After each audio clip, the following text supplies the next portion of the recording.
Hi everybody, welcome to our next Lighthouse Assembly. This time we thought we'd look at the word wisdom, or what does it mean to be wise.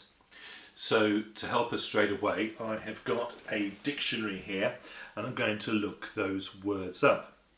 So in the dictionary it says wisdom, being wise. So I now need to look up the word wise, and it says judging well and showing good sense. And it also says that wise means knowing or understanding many things. Now, what I'm getting from that is wisdom isn't just about knowledge. It's not just about knowing lots of stuff.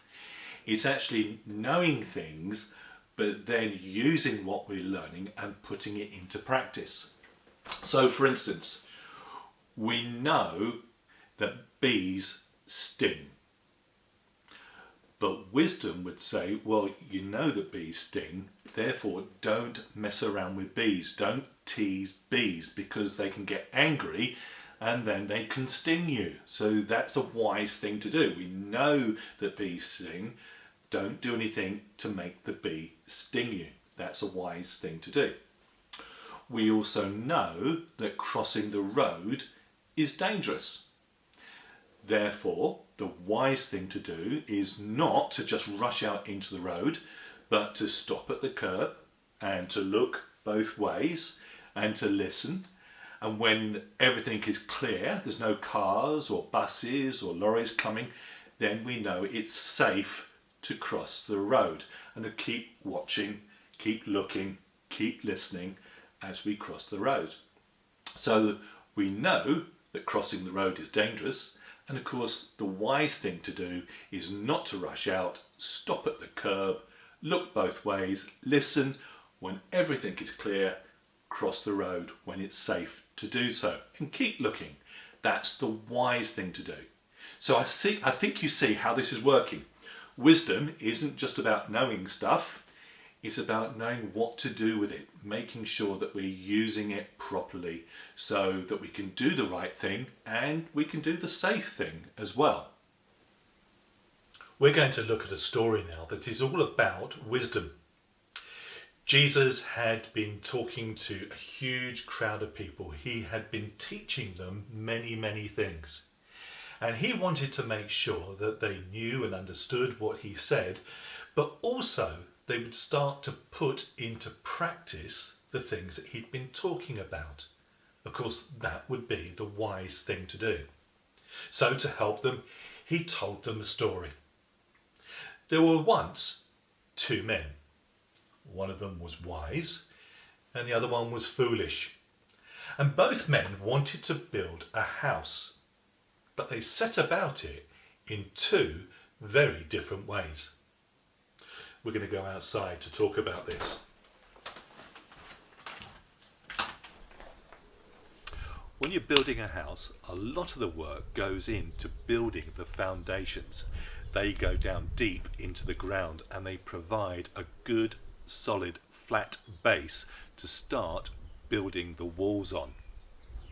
So what the builder does is they dig down deep. They make a very deep trench in the ground, and then that is filled up with concrete.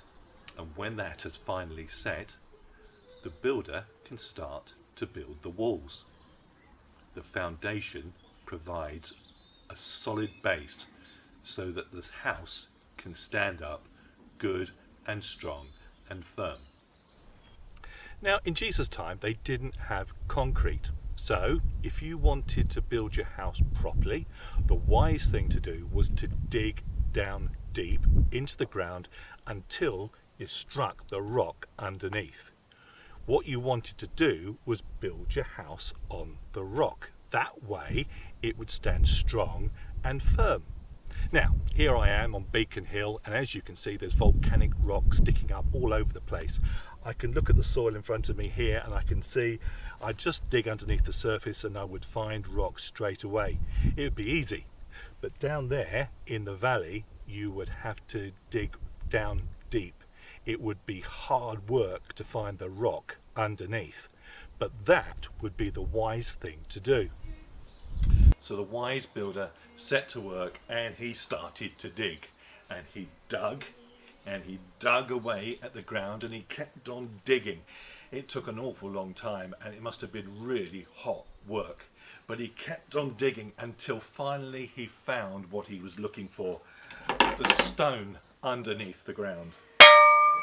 And he kept on digging until he had uncovered all the rock that he was looking for to build his house.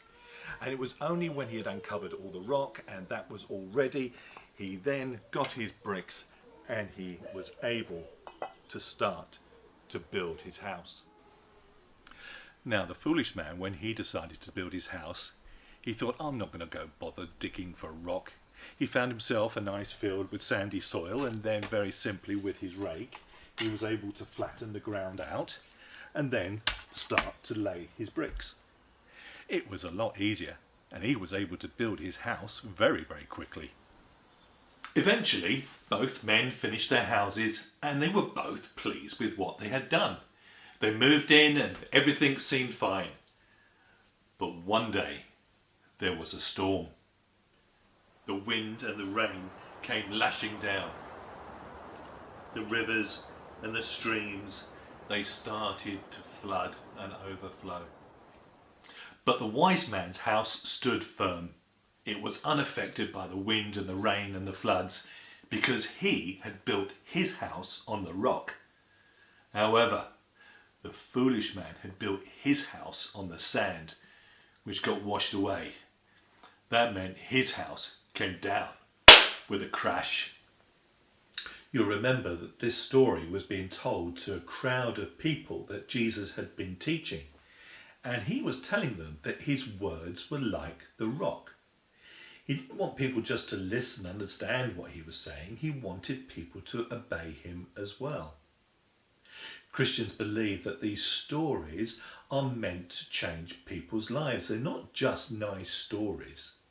It's a bit like learning to cross the road.